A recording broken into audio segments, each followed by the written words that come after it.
It would make sense that the last stage in Mickey Mania would be based off the most recent episode / short of the Mickey Mouse lineup. But when it comes to this short, this episode weighs in at a total of 30 minutes long, and in The Prince and the Pauper. Long ago in the land where Ally King, there was a pair of boys who looked exactly like each other. There was a pauper whose name was Mickey, and the other, the Crown Prince, who the game refers to as Prince Mickey. The pauper dreamed of being plenty and living an easy life as royalty, and the prince dreamed of a life of freedom as a subject. Ever since posting together and after their mutual understanding of how their life is, they decided to switch roles just to see how the other lives their life. And to their surprise, the pauper learns the duties and the responsibility that comes by being prince, while the prince himself learns the horrors that the royal Captain the Guards, which is Captain Pete, we're going to see later on in this episode, has been taking advantage of the existing power vacuum to take brute force against all his subjects. Now the prince must react to this evil, unaware that Captain Pete knows about the whole identity swap and using it to his advantage, while trying to dominate the pauper who's playing heir to the throne. Captain Pete now plans on to get rid of himself of the prince himself, and throughout the entire thing, the king is slowly dying. He'll find pass away after the pauper speaks, who's in disguise as the prince, tosses him. And after you hear the bell's tone, the prince now realizes he must take up the responsibility to take on the king as being king and stop Captain Pete from all his nonsense. So when the ceremony and the crowning begins, the prince who just escaped his jail cell with Donald Goofy on his side shows up at the last minute to stop the crowning of the prince. And just when people was about to kill Pluto bites him, and Donald Goofy comes along to stop Pete being stuff. And after that epic showdown between the Mickeys and Pete, they slice down the chandelier, which traps the Weasels and Pete, and rolls them up outside and outside through the window, and they presumably are dead. No, that's just Disney cartoon. I really doubt that. Then again, they're Goose and Dust Disney movie, so they did. But the Prince and Pauper don't care. They just laugh it up and they prepare to crown the prince as the new king of England. And with Pauper, Mickey, and Goofy, and Donald by their side, so they can rule the country with justice and compassion for everyone.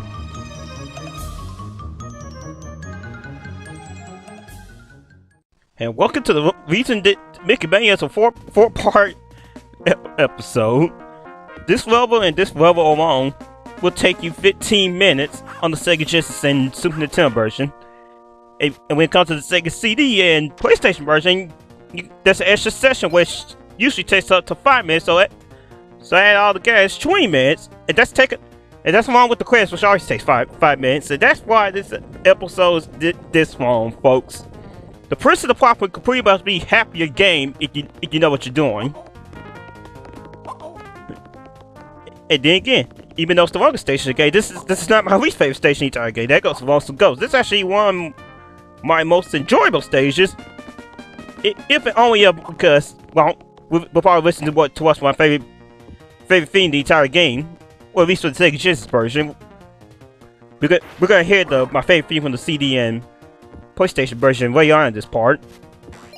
By the way, you have to hit that right switch so you won't be able to see Jack and shit. And welcome to meet the only two enemies in the entire game, the Weasels, the two variations, the knife-wielded ones, which are nothing to worry about, and the archers, these assholes.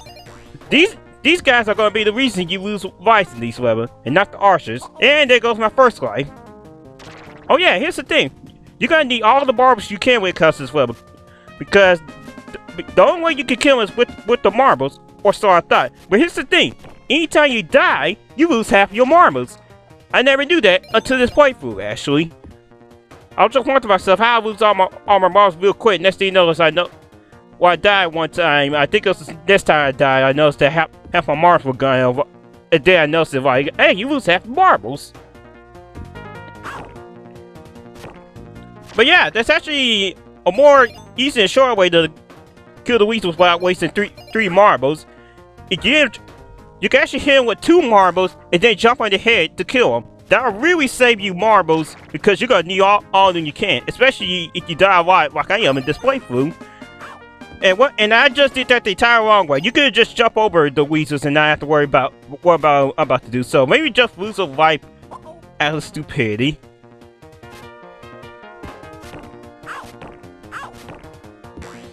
But man, I love this theme. It makes up for the weasels in this level. Anyway, here's pretty much the archer strategy. Anytime you hit him with a marble, duck. And that after they shoot the arrow, shoot again with the marble. Rather it's repeated until they die. But remember, you can just use 2 of the marbles and jump on their head. I recommend you do that too, actually. And sometimes the weasel would forget that you're right there and just turn around. And I think these charts are right here to say free for the sake of just pressure, just to say it's 3D. We can do it. And you know, not shit on the Super Nintendo version again, but they really bushed this song when it came to the Super Nintendo version. You can hear nothing but trumpets throughout the entire thing. The rest of your Gen 3. Alright, yeah, thanks for that cheat shot, asshole. No. It's another thing. Every time you die, when you have no marbles, you get 10 marbles back. And now we just found proper Mickey. And I like the episode that's based off of. There's no swishing when it comes to how they're handled. So now that we found the proper Mickey, now we gotta find the Prince Mickey, who's all along in the dungeon. Let's just hope he haven't starved to death. Can you imagine a person just starving to death? He's just nothing but skin and bones. And sooner or later, those skin that would just rot in place. God damn it, pass me, hurry up! We gotta save the Prince in time. Anyway, welcome to the second session. What I'm doing right here is pretty much optional. Well, everything up to this point is optional. All you gotta do is flip that switch so you can go to the next session into the dungeon where the princess is. But you can go this way if you want to refill your health and stock up some marbles, which I recommend you do actually. So I actually do fuck up a little bit when it comes to this session, so I may be here for, I think, a good minute or so. And you know, as usual, watch out for the fireballs, which makes every time for the Mad Doctor. Probably the only hazard that returns from a past stage. Failure. Now I gotta go back and try again. There's really nothing stopping me from just going to the right and move on, but I really want that star, I guess. I guess some extra Mars would help.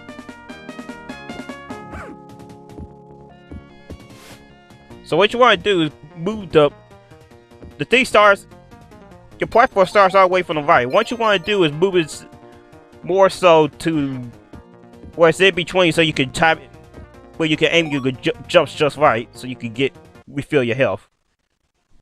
Like me shacking shit because I end up getting hit and losing one of my hit points right there. And you remember from Monsters and Ghosts, Mickey can't swim, so you better pop up that 2, which in the Sega CD PlayStation version, Mickey said, Goofy must have left his 2 right here. And I can't remember the top of my episode off the top of my head if I remember if Goofy was about to drown or not. Yeah, I guess I have to go rewatch it again later. You know, if I gotta give credit to Disney anything compared to the likes to say Looney Tunes and Tom and Jerry, Disney always had that more of a story feel into their episodes compared to Looney Tunes or Tom and Jerry. And you know, don't get me wrong, I love Looney Tunes more because it makes me wrap my ass off more than Disney. And same could apply when it comes to Tom and Jerry, but Disney will always be the best when it comes to story, how the episodes written, and also the animations. It's more fluid and not same choppy as other animations were.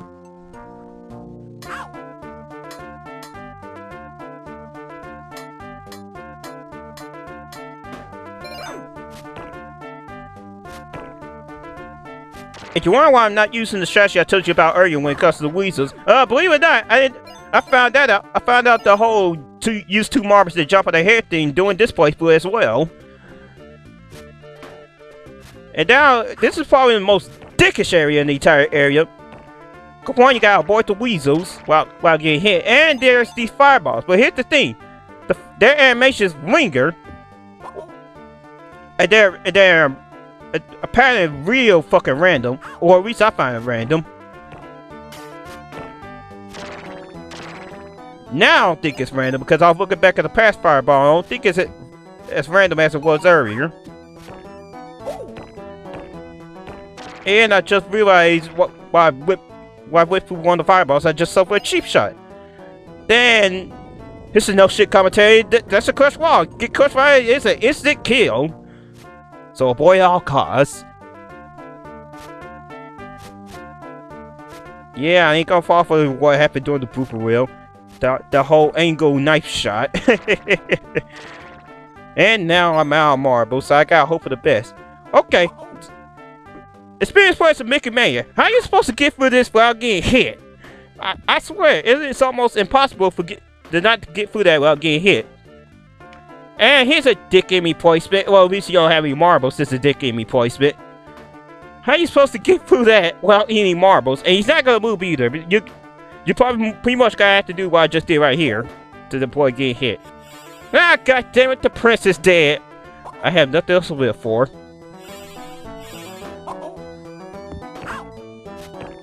Yeah, this week's to make sure my ass is really dead for good. Yeah, too far past me. Okay, now the boulder's right where it needs to. What you need to do right here is time your jumps and where you land on the platforms to get through this session to find out that there's the prince right there. What's the skeleton? What's the point of the skeleton being right here? What's supposed to be a dud or something? Or it's supposed to fake us out?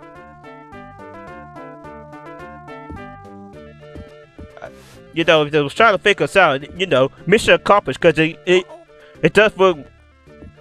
It does look like the prince is actually dead. Nothing but bones. That skin is gone. That's right. Just take out the night helmet, and there he is, the Prince Mickey. There. That's it. We got all the 7 Mickeys. What now? Do I get turned to Super Mickey? I can't reference that game. I'll let that fanboy on the side. Well, if it's anything, I can't wait for Sonic Boom. 6 more days! Anyway, welcome to the second tower session, or when it comes to Super Nintendo version, the only tower session in the entire game. Here's actually a little fun fact I never noticed until now. The background is actually different when it comes to the 2 tower sessions. When it came to the first tower session, the Mad Doctor was going down, there was actually a background to it, as opposed to this one where it's just nothing but darkness and black. You know, it has the feeling due to the fact you got one for fire! Well, we got through that fire session. And now, we gotta take all the weasels and more fire! Welcome to the fire pits. This is technically, most people call this the mini boss session of the game. Well, at least when it comes to Sega, this is Super Nintendo version. Our real mini boss session for the PlayStation Sega CD version is gonna be coming up in a few minutes. And I'm really cutting it close. Yeah, the fire's supposed pretty much stand for a ball of spit. You know, it's supposed to. Most people wonder why we gotta jump up when it comes to what's making the screen scroll. And when it comes to this situation, it makes sense. We got one way for the fire. Ah, god damn it! I am really calling it close, and I'll take abuse of that disjoint hitbox that I showed you last part when it comes to the weasels. what you want to do is pretty much jump on the nets and not say their heads. If you try to jump on their nets, if the game will act like you never jumped on them at all. And you know, that's Mickey Mania's wonderful hitbox detection for you.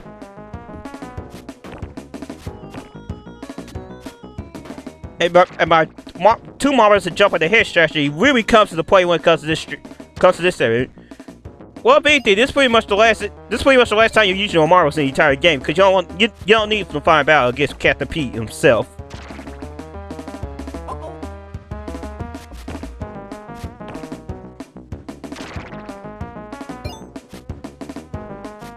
Yes, I knew that knife wielding asshole was right there. And now it's time for the hard session. You don't got enough marbles or enough hitbox to take enough damage. So if you're lucky enough and you're risky enough, just pretty much do what I do right here. Just make sure you time your jumps at times when the knife wielding weasel is not doing anything. Turn it right.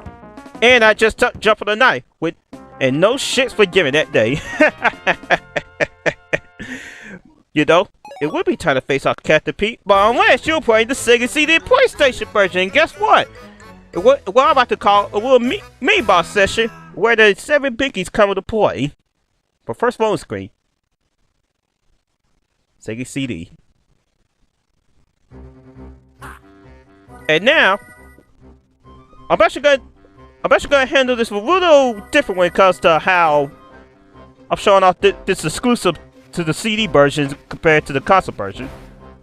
And this is one of the reasons why I wanted to do Mickey Mania post live, just so I can show it off. Cause remember, this is game's 20th anniversary. It needs all the love it deserves. Granted, this game doesn't get that much love anyway, so what am I talking about? So what I'm showing right now is the Sega CD version. It's pretty much everything was a little more updated compared to the Genesis version, where,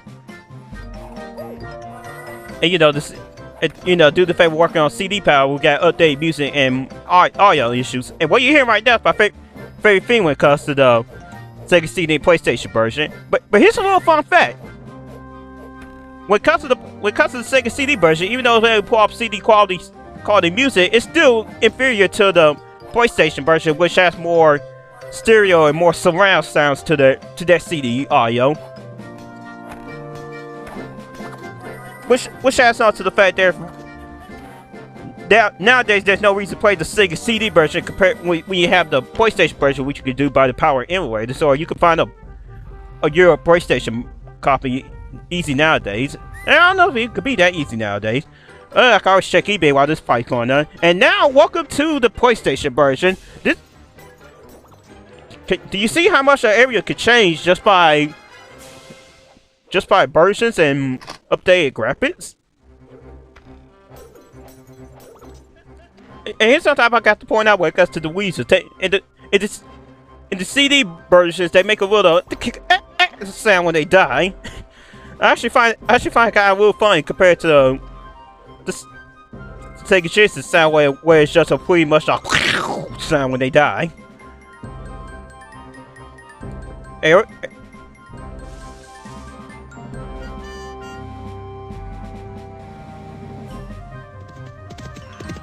Yeah, take that, Pete. So pretty much you gotta use the power of all the Mickeys to get to take on Pete before you take him on for once and for all. I like to think of this as saying and you know, this is my son fanboy talking, but this is pretty much like using all the 7 Chaos Emeralds to take on the big bag of the day. And see that Pete's pretty much the main antagonist when it comes to Mickey. This pretty much Sonic vs. Eggman. And, you know, I'll put away my son fanboy for the rest of the video, but this is pretty much the majority of the fight. You just gotta keep going from each side to side and try to get the pencils to call forth all the other Mickeys. And this is probably the only set that actually uses 2 Mickeys. The princess, the decoy, as the properly swipes off his pants.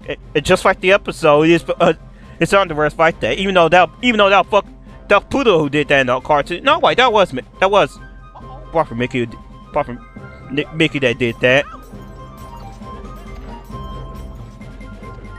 Anyway, after those two, we only have one more Mickey left to show up, and that's the original one. And that it does say it's my favorite song of the entire CD version of the game. And I'm just taking a clue that the guy who did this video decided to add in different music for the background. Take away, Steamboat Willie.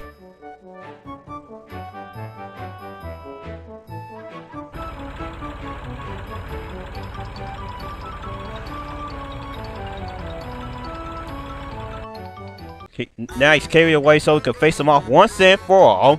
And now it's really time for the final battle of Mickey Mania. On the Sega Genesis version. Because remember, this says you can this run for the Sega Genesis version.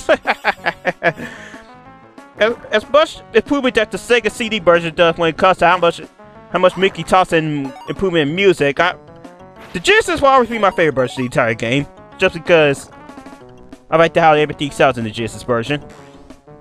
Like for example, that sound every time P gets hit, he doesn't do that at all in the Super Nintendo version. And you got a different sound from wherever he gets it in the CD versions, of course. Anyway, welcome to the final boss of the game against Captain P. There's two phases to this fight. When it comes to phase one, we just got ruined to jump on the spike picks. And then jump to the other side. And you gotta watch out for the shurikens that fall from above. They are really easy avoidable right now. Until now. And you wonder to yourself, Mickey can't jump that high. How the hell are we supposed to reach that switch? Just watch and learn. Right so. It's just pretty much very risk and repeat, and you just better hope for the best you can just endure all the damage. Part of the hardest thing about the fight, this fight is the randomness of the shurikens. The shurikens will pretty much be your main reason for losing the fight the first time. Or I think they are. If it ain't the shurikens, it's you miss timing to when Pete's gonna throw the sword, because the shurikens fall at the same time you try to avoid the sword. And I still got hit by one of the shurikens, but I'll take it on my last life. God damn it! Everybody like I said before, if you die, you gotta go back all the way from the beginning to this level. And this is the longest level of the game, so that's pretty much a no-no when it comes to me right now. But after one more good hit, booyah! See you later, Pete.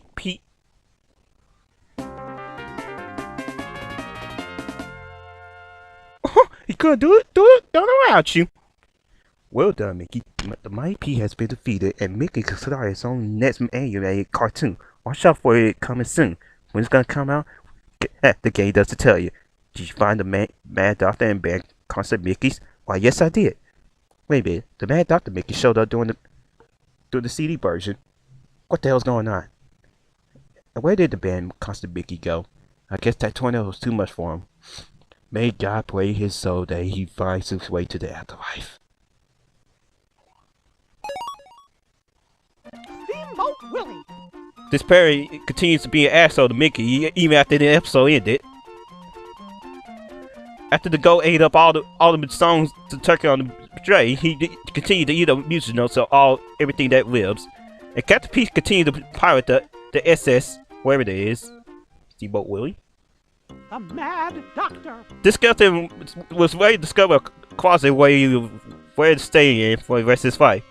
After he got transformed to having color to the system, the battle lives on in the mysteries of everybody else. This skeleton spot is still waits for Mickey Mouse to show up again. And the Mad Doctor will go on to make the wastelands, in which I shall talk about later. Moose Hunters. This boost still can't reach the TV. And this boost is still chasing Mickey, Donald, and Goofy for what they did. Lonesome Ghosts. This asshole still right here is still teleporting and trying to hit people with wooden planks. This ghost can't get his post to work anymore. and this ghost just tiptoes around the mansion for all eternity. Mickey and the Beanstalk. These bugs continue to walk around lazily around the beanstalk of Willie the Giant. This bugfly still continues to search for Willie the Giant, and this dragonfly wishes to kill Willie the Giant. Willie D, you know. This ladybug is still running away from the Queen Spire, and after the Queen Spire became the hardest boss in existence, she hopes to kill that ladybug so nothing can stop her. The Prince and the Pauper. This knife-wielding weasel went on to continue his life anew after Pete. The archer wishes he could continue his life anew, but unfortunately, he suffered an aneurysm, and that was the end of the story. And with that said, thank you for playing Mickey Mania. After 20 years, I can still say this is still a great game. Not an awesome game, not a fantastic game, not a perfect game, but a great game. And now we get to go out. What the right way to go out with my favorite theme of the entire game playing in the background. Well, we go to Sega Genesis version. Seriously, I love this theme so much. If I could just have one wish for anybody, it's just when it came to revenge when it comes to the music when it comes to Mickey Mania, I would really love somebody make a little either orchestra or a band remake of this thing, because this could pretty much go down as a good thing for any band to play.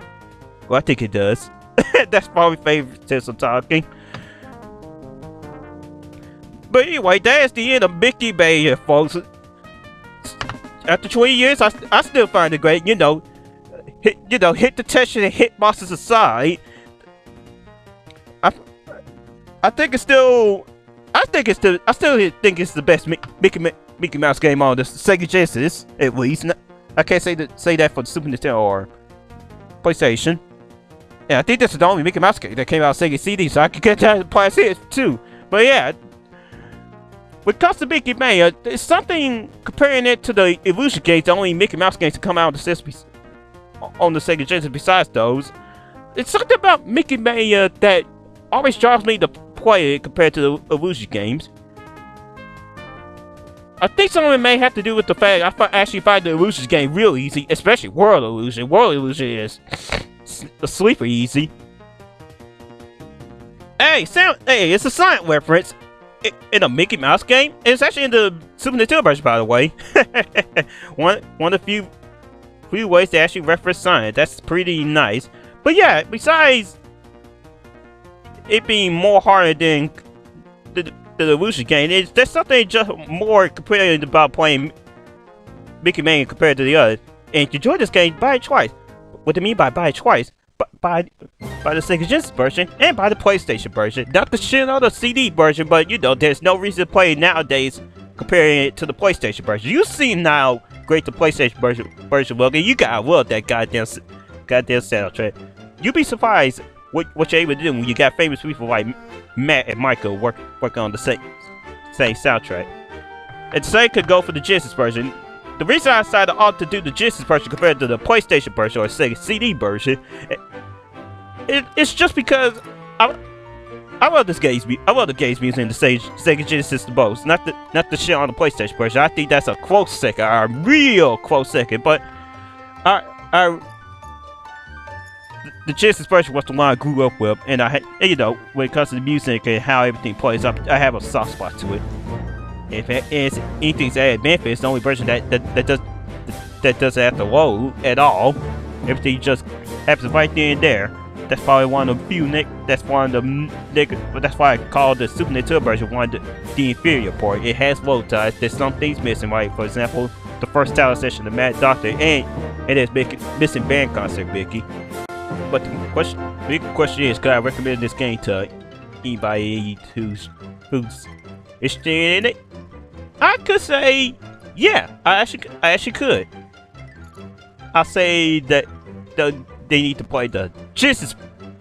You know, if I put in the nostalgia for it, I'll tell them to play the Genesis version first. But if I take away my nostalgia, I'll say go play the PlayStation version, because I think that's the most defined way to play the game. But you know, it doesn't matter which version you play. Just wherever you avoid the Super Nintendo version, there is really no point of playing the Super Nintendo version. I cannot stress that enough. But with that being said, this part's already long enough as it is. That is the end of Mickey Mania, the tyrant's ambitions. Me, Mickey Mouse. Let's see. Remember, this is the 2.1 fall, which at this point I think about just renaming the 2.1 year. Yeah. Thank you, hiatus. Anyway, the Death Star meet up. We got. It's time for we gotta do another Mickey Mouse game, and that Mickey Mouse game will be the first Magical Quest game starring Mickey Mouse on the Super Nintendo version. Till then, I'll try HardHeaded Gaming. See you Friday for the start of Magical Quest.